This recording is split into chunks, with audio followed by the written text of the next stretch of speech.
We got to deal with the mind of the fans today. All right, let's go. Yeah, we have to.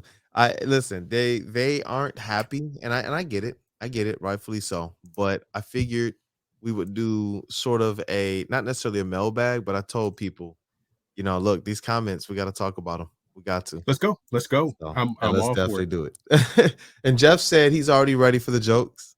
He is. He said he's That ready for it. man. He That already knows man. it's on the way. And I told him, I told the people too, as soon as you hear the door open on his way out of the studio booth, that you're gonna hear the car motor already started. It's already started because his limo driver has to keep things at a crispy 75 degrees in the car for Jeff because he doesn't want 72 or 73. It has to be 75. He's Bro, gonna throw a tantrum if it's not. just a few steps down the studio A. He's the only person, who has motorized I don't even understand this. Adam doesn't even have this. But Jeff does. Hey, listen, that's I think that's a lesson to everybody. You see what the Woodward Pistons show could do for you. You too can become Jeff. If you work hard, you say your prayers and eat your vitamins, and you're a good Hulkamaniac, you too can become Jeff. Look, guys, you already know we did the intro, but I'm still gonna do the drum roll because we got him on right now. So let's get that, man. For Jeff I, Freddie, Mr. Everything, and for Detroit Kool-Aid. Hey, yo, welcome to the legend, Detroit News, Rod Beard. Brother, how is it going this morning? It was good to see you at the game, at the Utah Jazz game last night. It was really, really good to see you there, man. Yeah, I realized I had not been at a game since the opener. I said, you know what? Let me dip in. And let's do a full disclosure. It doesn't hurt that the food is what it is. Ooh. Because last night was salmon, tri-steak, broccoli.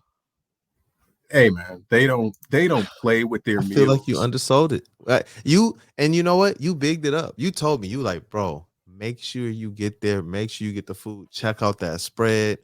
And I was like, cool, that's cool. I'm one of those guys that came up on Old Country Buffet. You know what I mean? I wish they were still around. I went in there, I was like, yo, he didn't tell me it was Fogo de Chao light with a little I Caesars mean, on the side. it is. I was like, If man, you they do it want right. that, you could do Little Caesars every day. You could just do the chicken strips every day, and you'd be all right. But when I saw the salmon, I'm like, wait a minute, let's go. We about to do Let's this rock. salmon. Let's go. Let's rock.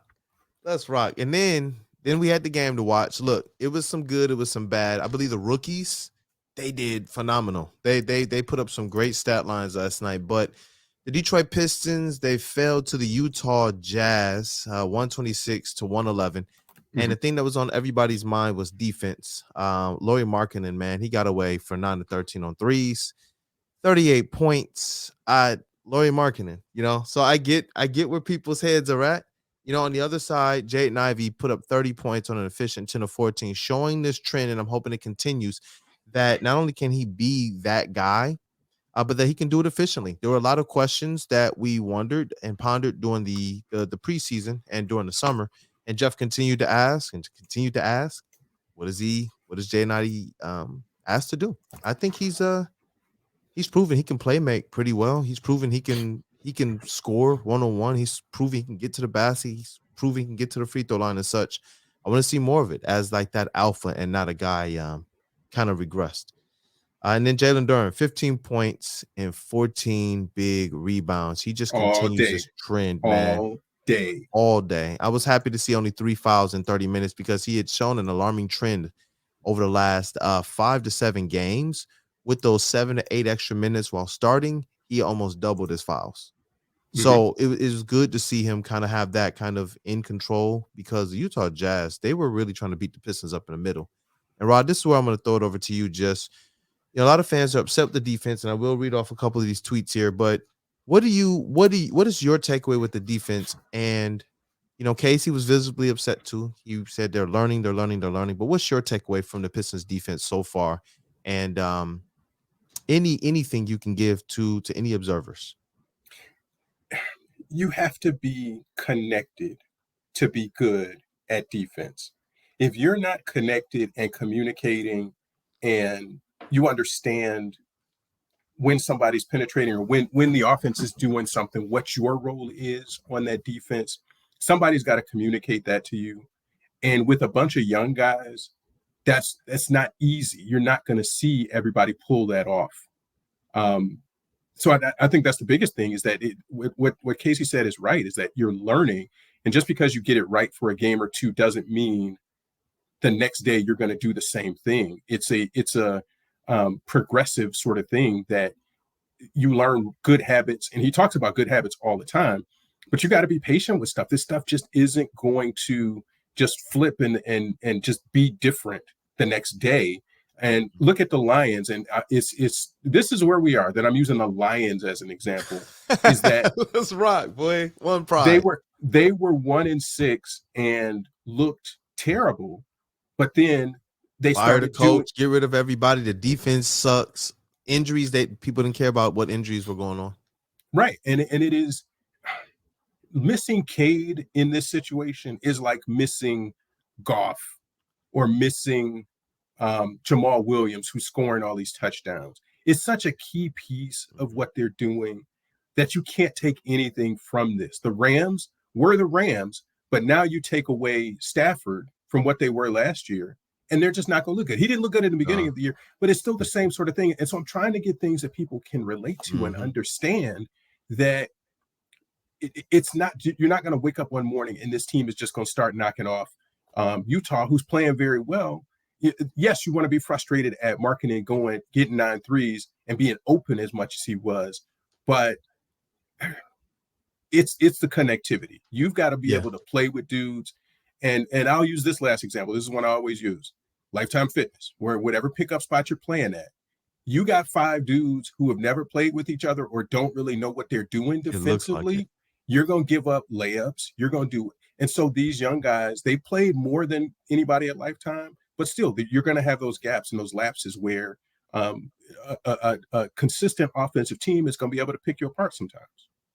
Yep. And I'm starting to believe and realize now that I think Cade Cunningham, he's not like all world on defense, but his defense is missed. He was not a negative on defense. He wasn't just a neutral on defense as well. So when you have somebody that effective on the offensive game, we obviously know the impact he makes on the offensive side. When you also lose him on the defensive side, I think we all underestimated that. And, with the way that I see Ivy and Killian playing defense now, if they had Cade here, I think that makes a huge difference to what they're trying to do. Another thing that, they got to they have to figure out. And now I understand why early in the season, Casey kept Stewart and Duren away from each other, kept one on the bench and one in the starting lineup, is because when they're in the game together, I love how the defense is looking in the paint. I love how they're rebounding. I love how they're battling. I love the tenacity. However, they had a lineup last night when those guys weren't in, bro, and it seemed like all they could do was tip the ball. Like they could not grab a rebound to save their lives for certain stretches of the game.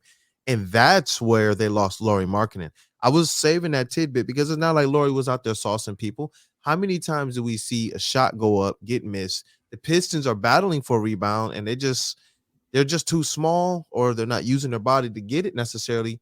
And then Lauri gets the 3 on the second chance opportunity, or the Pistons defense all spaced out because they just couldn't get the rebound. All of a sudden, he's wide open in a corner. Yep. I kept seeing that last night. Kept seeing it. That to me, I believe, is kind of what's hampering their defense more than anything, because they give up 12 offensive rebounds. If you can't do that, and off offensive rebounds, what is a team generally going to do if it's not a putback? It's going to be an outside shot. Open and three. Utah Jazz shot 43% from 3 last night.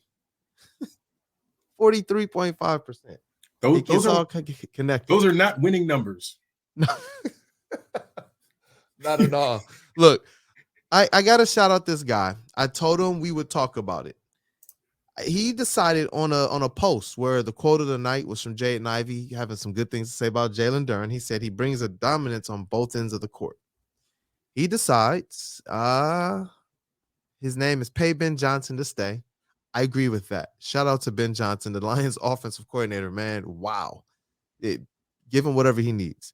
But his handle is at B_the_myth. He said, we giving up 120 points every night. This has absolutely nothing to do with absence of Cade. This is not Detroit basketball because this team is not defending. I told him, hey, it could have everything to do with the fact that this is a young team. 5 of the 6 first-round draft picks the last 3 years are currently playing important roles, and the other one is Cade Cunningham. 4 of those guys currently start. They're young and rebuilding, not a contender. He said, I fully understand what we're up against. I fully understand the youth factor. So this is his question. What I don't understand at the end of the day is basic, hard-nosed, full-effort defense for 4 quarters. How old do you really have to be to know and give that effort? And then mockingly, Detroit basketball. Okay. All right, let's start unpacking there.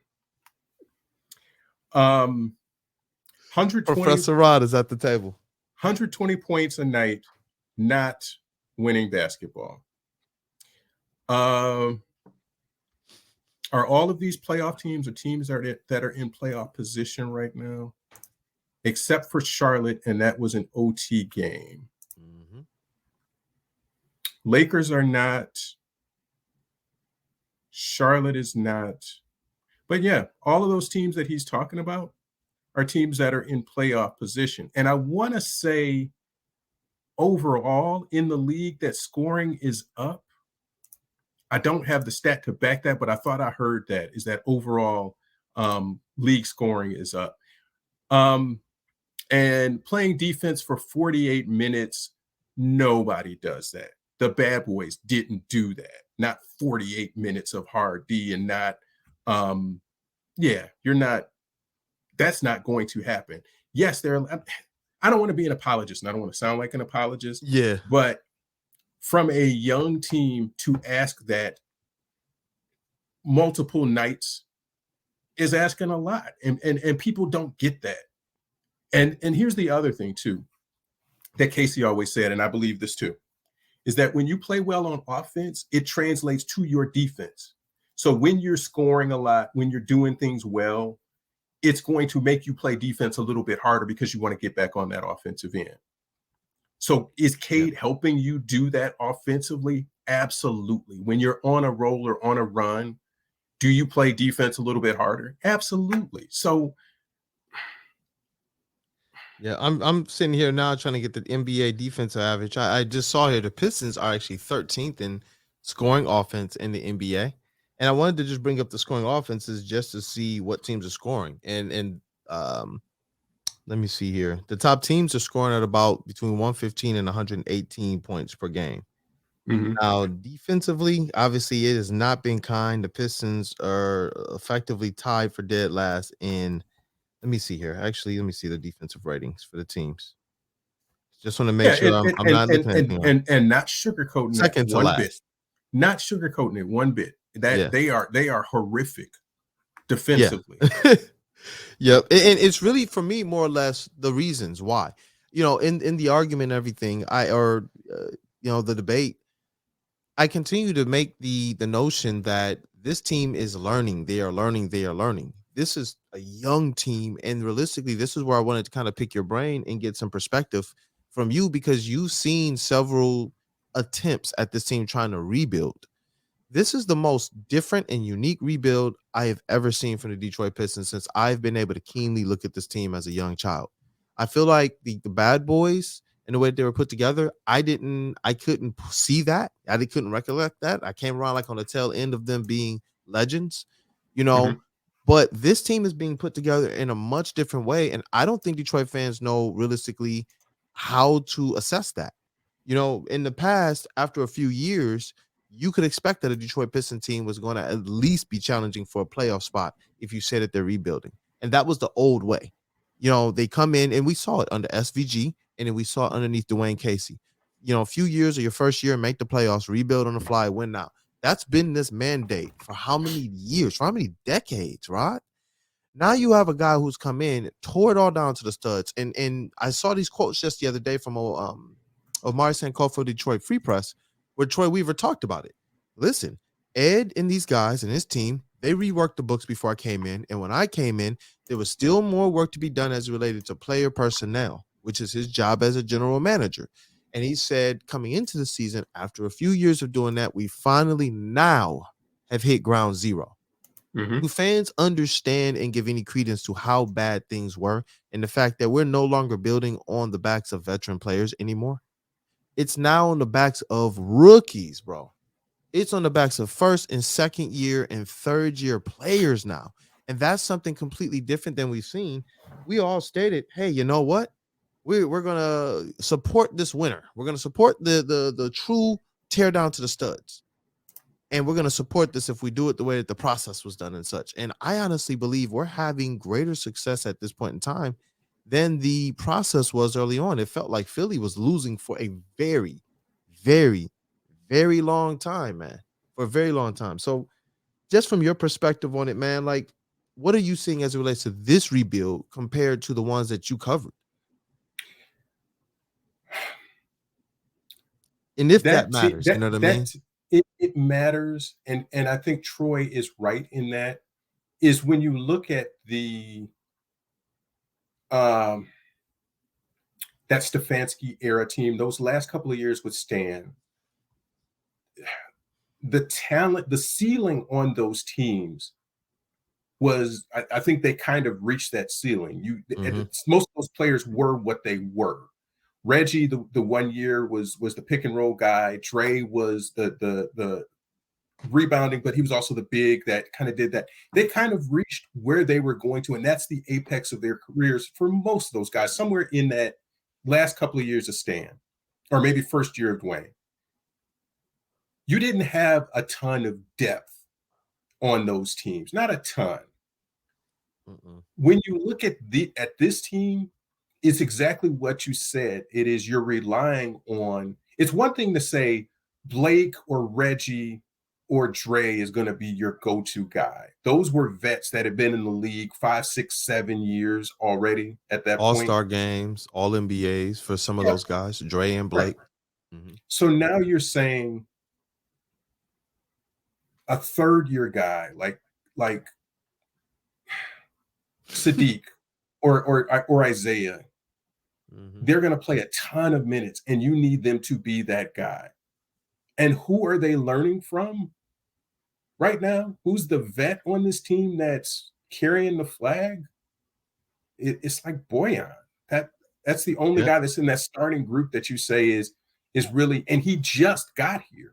And Alec Burks, I know Ivy mentioned him in the press conference as helping him with his mid-range. So it's like Bojan's the starter who's doing it, and Alec Burks a little bit. And those guys got here when, Rod?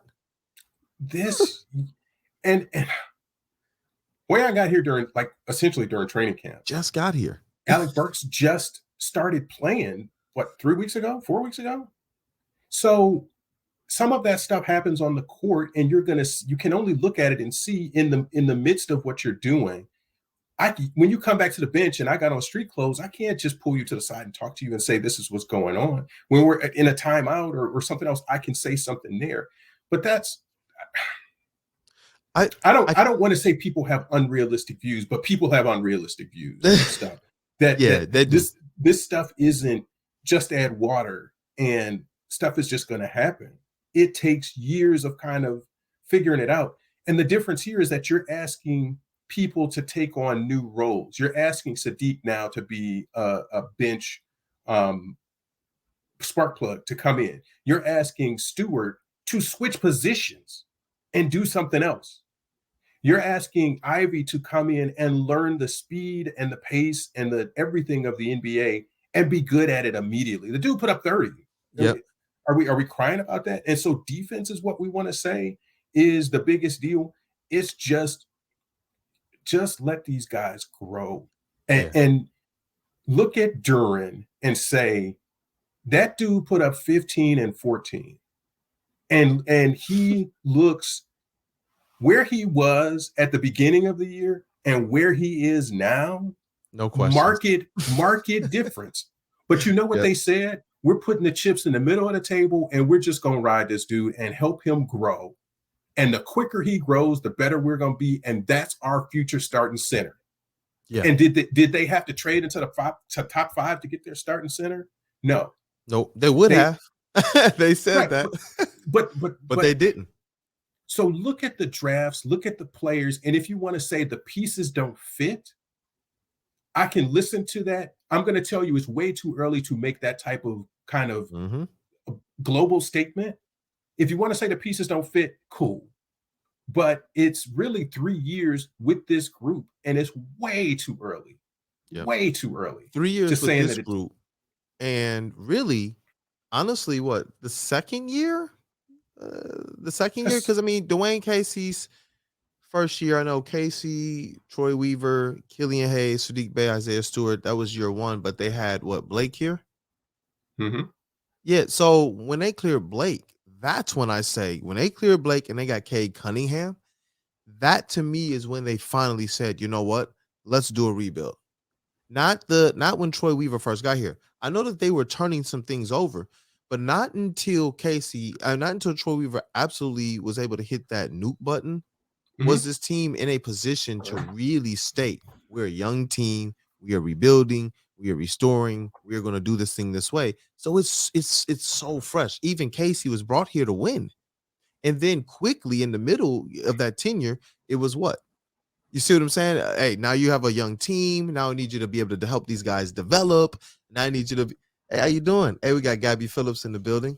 She's just been brought on to Woodward Sports and leading our social department and a lot of the things that we're doing. She's making sure that we're all in shape and in tip top shape. But but yeah, I want to be fair. I want to be fair to the poster. He ultimately came back and stated that he's frustrated. And I'll tell Mhm. you why he's frustrated. He says, I get it. I know I got to give some patience. He says he's frustrated. His thing is this. He's trying to figure out if it's an effort thing. And I keep telling him, just from what I'm seeing, it's not an effort. I saw these guys really trying hard at certain things, but technique matters, connectivity matters, kind of that savviness of the NBA. Like even on box out, some of these guys know where to be on the court. Some of these guys know, hey, I know how to play this young, zealous, defender trying to box me out. I know how to play that against them. All those little just different things that matter. And then when you're losing large parts of your team, it matters. What I'm hoping Troy Weaver is doing from his vantage point is more or less looking out at the situation and saying, you know what? Okay, these are the holes that I need to fill. These are the things, that I need to bring on defensively. These are the types of players that I need to bring in that can fit this mold. Because if you can see a difference between Duran and Stewart with their physicality and their height and their athleticism making a difference, and then you go to the bench and there's more or less threes and undersized fours, you know what I mean? Trying to Mhm. play the positions of fives, you're gonna get beat up on the boards. You're gonna get beat up in the middle. That's just what's gonna happen. So moving forward, I'm hoping, like you said, this is the off season that people should be looking at. We have draft capital, trade capital, cap space, unmitigated amounts of cap space. What, top three in cap space? Over Mhm. 50 million, reasonably usable dollars coming up. So if this was next year, and I keep telling people that this is not a cop out or an excuse. We thought coming into the season at best play in, and that there'll be somewhere between maybe 22 and 30 wins somewhere. Next year, totally different expectation. And that's because of what Troy Weaver is going to be able to do. He talked about coming into this season, they have their full complement of players, and they thought that they'd be able to really, really compete.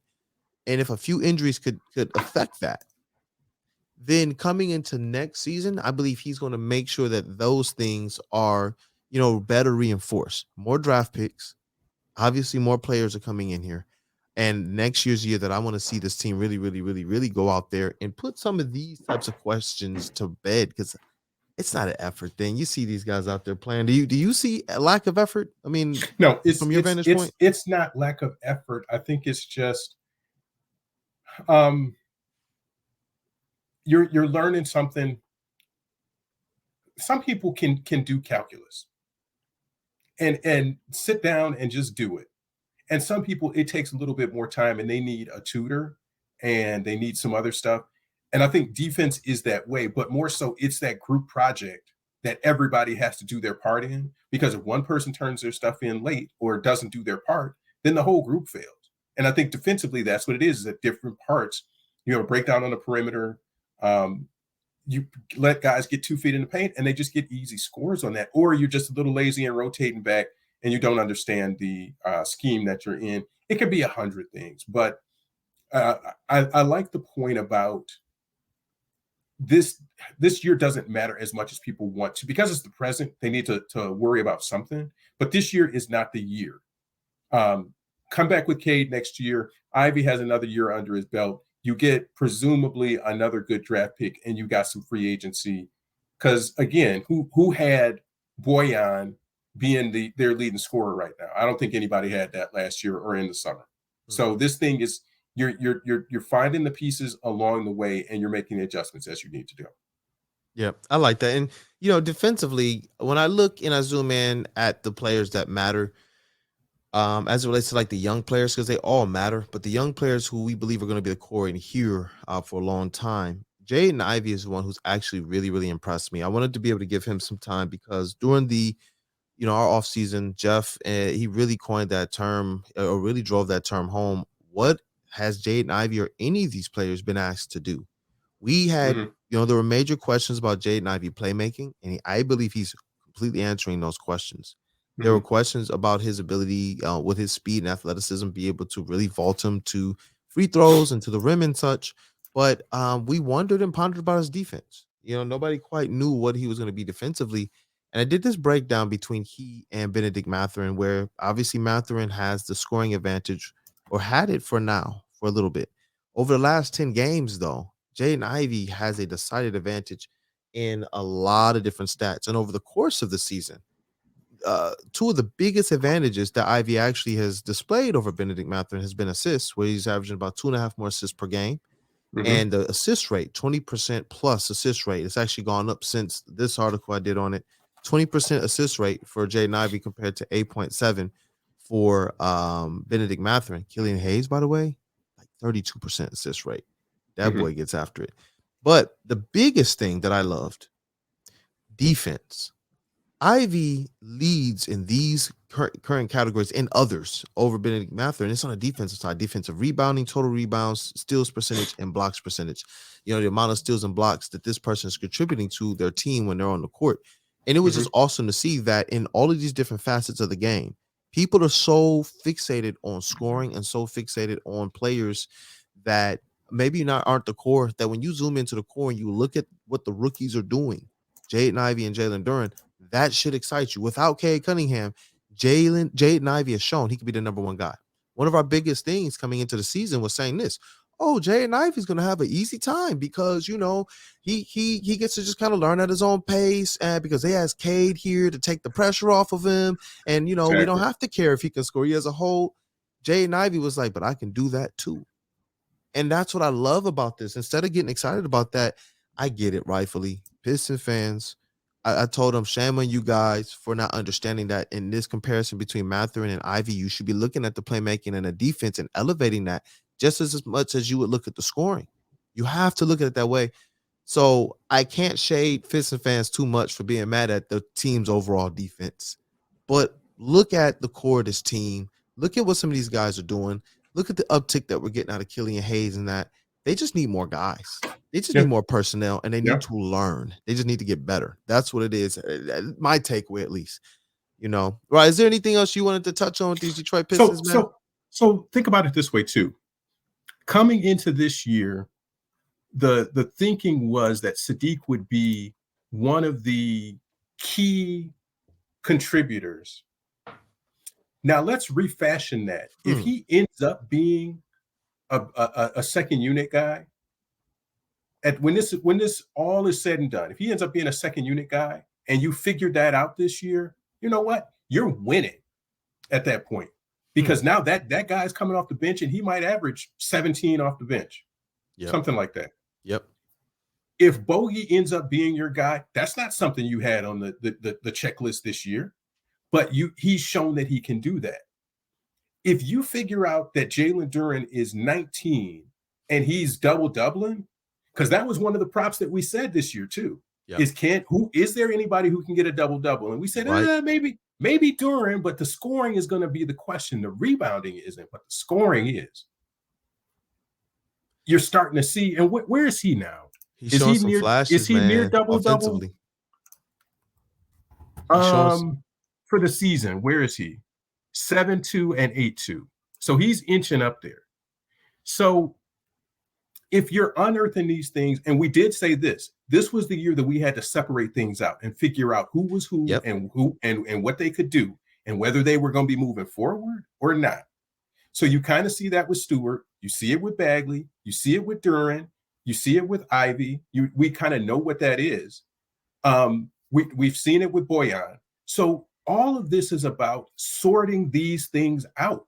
This is what we said this year was for. So if people are mad at defense, they're looking at the wrong things. This is about, let's sort these things and let's see who's going to be here and who's not going to be here. I think they are absolutely doing that. And the biggest one is Killian. Yes. The injuries are providing these opportunities, and what they I'm not going to say they've thrown in the towel, but they've reverted back to, you know what? At the end of this year, we want to know what we want to know. And if we're not going to win games because we're digging out of the hole already, then we need to know who's going to be here and who's not. And that part they are absolutely doing, and you can see it. Somebody emailed me and said, somebody's got to talk about Dwayne's rotations because his rotations are hideous. His rotations are trying to see who can do what. And that's what has to be the takeaway from this year, is at the end of the year, you can say, all right, these guys are keepers, these guys aren't, and we got to figure out what happens here. What did people think they were getting from Kevin Knox this year? Nothing. Yep. No, you can't find me one person that said Kevin Knox is going to be a contributor on this squad. Oh, boom, he is. Yep. From the very beginning. I know where you can find that, though. I know where you can find that. You can go back to our podcast. We told you guys that those guys, we said Knox and Burks were going to give us something. And that was the thing. Now you know what you have in Alec Burks. You're playing all of these other guys to see what's there. You know what you have in Hami. Hami's not showing you very much. Point. Where would you have spent the money in the beginning of the season? So the money that's coming, would you have given any of it to? Would you have said, you know what, Burks needs to be back? Would you have said, you know what, Knox, who has one of the better defensive ratings over the last 5 games for the Pistons, would you have said, let's spend any money there? Would you, you know what I'm saying? Think about some of the guys that were slated in people's minds to be able to get the money, or maybe even other free agents that people were looking at. Alec Burks has come in and absolutely said it changed my trajectory on what the Pistons even need to do with free agency next year. You know who you haven't seen in a while? Rodney Magruder. Why haven't you seen Rodney Mack? Why haven't you seen him? Because now you have guys that we have to put out there and see. Last year, Magruder was just you know what, we need a dude, and we just got to plug somebody in out there and just to play minutes and be consistent and run the offense. We talked about that last week. Yep. You don't need to do that, because now you need to see more of what Knox can do, what Burks can do, and you don't have Livers. Bro, at the beginning of this thing, we said we don't have Livers. That's a huge loss realistically for the role he was supposed to play. For defense, and why is defense bad? A little bit because Livers ain't there. We're not going to say that, though, because that's factual. But at the beginning of the year, who did we say was going to be critical to this year? Obviously, Cade. We said Sadiq was going to be critical, and we said Livers. Yep. And of those 3, who's in the starting lineup right now? None of them. None of them. And who was in the starting lineup before they got hurt? Wasn't Livers starting some games? Livers started. He got some starts. That's what I'm saying. These guys were playing integral parts. They were playing, for Livers, he's one of those guys who you don't look at necessarily even what he's scoring. For all the people out there talking about defense, we saw Isaiah Livers blocking shots at the rim and blocking shots on the perimeter. We saw him defending people all over the court. I think Isaiah Livers is one of our best defenders, bro, at being able to show and recover. He looks like a college defender, like it's still stuck in his head. You know how that is. They show, recover, get back to your spot, but help side, then get back to your spot. I remember going through that in practice all day long, and it looks like Isaiah Livers, like that's just stuck with him. And so from a defensive standpoint, that's what I was saying. Like, I keep sitting here I keep wrecking my brain, and it sucks because he said what up to me the last couple times at the game, and I'm coming on these shows trying to figure out what there's something missing here. There's something missing. His defense is not something to just take shabby. you're right. We sat on this show and we stated we think he has an opportunity to start. And the first time he started, I was like, I chuckled. I was like, man, when Rod first said it, I was like, real? In my mind, I was like, for real, man. Like, and then when I saw him start, I was just like, yo, he's just a guy like Tayshaun Prince who, no, he's not Tayshaun Prince. I think he has an opportunity to work and have that impact, but he's a guy like that, man, who can have that type of impact. He doesn't necessarily need the ball. He doesn't have to score, but he's doing so many other little things, including outside shooting, defense, getting into the mid-range, help side defense, playmaking when necessary, which was something I Yep. was like, yo, he's really, really good at that too. I like Isaiah Livers. I hope he can get back soon. I know that shoulder was what re-aggravated. So I hope that gets figured out. And Rod, with this talk, with Jalen Duren, zoom into these guys. Last 5 games, 14.2 rebounds, 9.6 points per game for the big fella. But what you're telling me then is this. If KC is stating and telling us that the rotations are what they are right now because of the development, and the education, and the learning of the players, as well as knowing what we have, so as we move forward, we can. If they're putting this out there, he said we're learning, right? If we were contenders, the ropes would be a little bit tighter. We wouldn't give people as much leeway. These are things that are out there. So if he's doing this, and that's the quote. Read into that what you will. If we were a playoff team, we're not. They're 8-25. So are they going to get to 50 wins this year? No. Are they going to get to 40? No. So at the end of the day, when this season is over and whatever number of wins, what do you want to see? You fan, right? You casual fan, what do you want to see? You want to see where Duren is. You want to know what Killian is. And you want to know what some of these other role players, what you're going to get from Knox, from all of these the bench players and Burks. Tell me what they are so I can draft accordingly and I can know what the assembly of this roster has to look like. Because you can't mess this free agency up this year. This offseason, you cannot get wrong. You can't get wrong. That's it. And what it speaks to then is a program. How many coaches go out there and just say, no, I'm a coach for my coaching life? Casey is going out there and literally amending the plan to what the team and the organization needs. That's a program. That's what they've been doing. Let me speak to casual fan too. Casey's not on the hot seat. He's not getting fired. Stop saying that. Hey, Rod, you're riling people up right now. Stop saying that. He's not going anywhere. What who you gonna get to come in and you've taught these kids? Mm-hmm. If any of y'all were in a school and a teacher left in the middle of the year, how was the rest of that year for you? Not so good? Yeah, that's why Casey's not going anywhere. Yeah. And they believe in what he's doing. They believe in this program. Yep. Casey might not stick around long enough to see them get in the playoffs and to be good, but he's here now and he's not going anywhere. Wait. Mm-hmm. Okay. Yeah. All right. No, because that's where I was going is this. I'm tired, man. Look, I'm grateful for the 2004 Detroit Pistons and how they were put together. And I wish that, there were more championships to come from that. I'm glad that they got the back-to-back. I'm glad they had the Eastern Conference longevity. And after that, there was just no real connectivity. After that and before that, you have these long droughts. And I believe it's because there was a lack of a program. Joe Dumars deserves a lot of credit for that 2004 team, Larry Brown, and those guys that came in with the chips on their shoulders. And Ben Wallace, who just kind of, when he got here first and that team wasn't necessarily the team that they were in 04, those guys deserve a lot of credit. But with what I see this team and organization trying to do now, and I'll kind of close on this, is build a program. And they've talked about it. That's what the reason for the purchase of the Motor City Cruise, moving them downtown Detroit, practicing in the same building, even sharing PR staffs, sharing, coaching and the strategies and everything that they're going to do to have a program so that you can actually move and shake on the G League level to see what you have. Utilize that team if you need. Like I remember when Isaiah Stewart was coming back. What did you start seeing online? Isaiah Stewart assignment down to Motor City Cruise. Practice with those guys. Get some run with those guys. They don't got weak guys down there either. They don't. And what excites me about the program aspect is how successful San Antonio was with it For years, it didn't matter, man, who they had, who they lost. And still, do you believe San Antonio's down for long? I don't think that the program lives. It's just these things take time.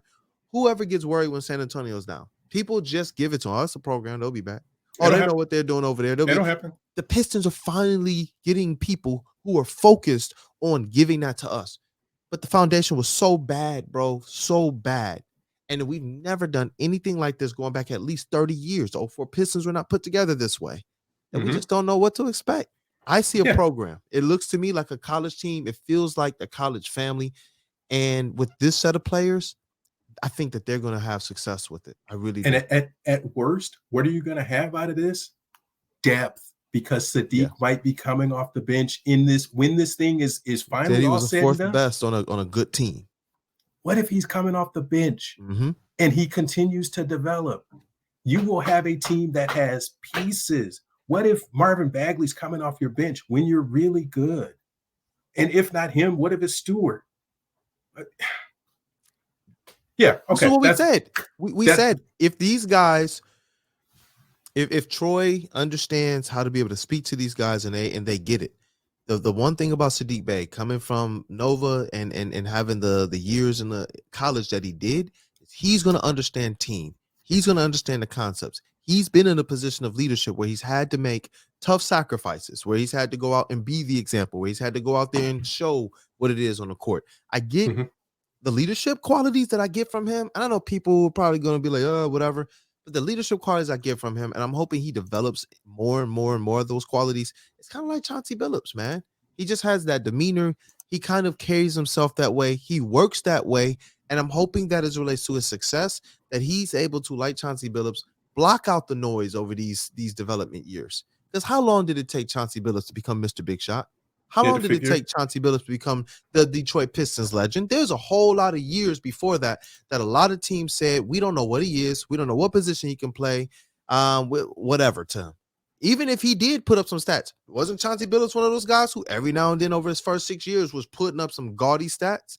He had good, consistent stats. And what do people continue to do? It's almost like Troy's found a way to grow some chips on homegrown players without having to go outside the camp to even get them. And as Detroit fans, realistically, that's going to put it there. Right. And you have to believe in Troy, and you have to say that he's drafting and he's giving you pieces that you can try to figure out. And you feel good about the roster that's around him. Yeah. And I'm not going to pick on Henry Ellenson, but that wasn't a guy. He wouldn't have been a Troy draft pick, but now it is when you look around at all of these picks, you feel like they can be something. Now you just have to kind of stir the pot and put all the ingredients in there and see what it is. And even as you're going and you're cooking something and you're stirring the pot, you take a little taste and you say, you know what, needs a little bit more of this. Let's put a little bit more of that in there. And that's the stage that you're in right now. That's where you're at. All of that stuff in there is now you got to keep doing this. Let them know, Rod. A little bit more. So let them know. That's our time today. But we'll come back for for another exciting episode next week where we'll continue to break down and we'll say, hey, the record is they've lost another couple of games, but here's the good part of that. I love it, dog. I really do. And you know what? That's just where we are. Next show, to put things in perspective, Rod, let's go over the draft picks. We can go back, 15 years, 20 years, 30 years? Do you want to compare what Troy Weaver has done with these players that fans and observers are kind of complaining about to a degree? Do you want to see those players compared to the draft record? That's what you're going to make me relive that trauma. I got to relive the trauma. Let's do it. We're going to do that. All right. Look, guys, for Woodward Pistons, man, Jeff Iafredi, Mr. Everything. My name is Brandon Dent, Detroit Kool-Aid, and I'm going to do the drum roll one more time for the legend. He was on fire today, man. Hey, yo, Detroit News, Rod Beard. Listen, y'all. Let us know. What is your biggest gripe with the Pistons? I want to be able to continue to talk about it on these pods, on these shows. So let me know. What is your biggest gripe? But I also need to know, if you're really, really zoomed in, what are some of the positive takeaways that you've had from the season so far? And what are you hoping to see as this team goes forward? Hey, listen, guys, till next time, we got more content on the way. We do have Kuka Hill in here tomorrow. He's going to be breaking down all things Killian Hayes and his love for him. And I'm telling you guys, listen, during this man's honeymoon, I was at Media Day. Killian Hayes was going crazy.